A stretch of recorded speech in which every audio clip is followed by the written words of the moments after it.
আমরা মেয়েরা চাই না রাজনীতির নেতাদের স্লোগানে পরিণত হতে। আমরা চাই না আমাদের চোখের জল হোক কোনো নিউজ চ্যানেলের হেডলাইন, টিআরপি বাড়ানোর অস্ত্র।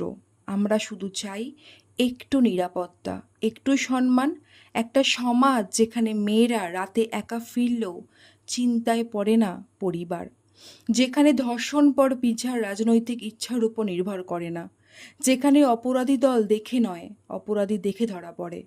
আমরা বলতে চাই আমরা দুর্বল নই, কিন্তু নিরাপত্তা চাওয়া আমাদের অধিকার, আবেগ নয়। এখন দরকার কঠোর পদক্ষেপ, বাচ্চা মেয়েটা হোক অথবা বৃদ্ধা। নিরাপত্তা যেন বয়স দেখে না হয়, রাজনীতির ভাষায় নয়, মানবতার ভাষায় কথা বলুন। কারণ আমরা মেয়েরা স্লোগান নয়, আমরা আগামীর ভবিষ্যৎ, আমরা সমাজের মানচিত্র। আমাদের না বাঁচাতে পারলে সভ্যতাই বিপন্ন।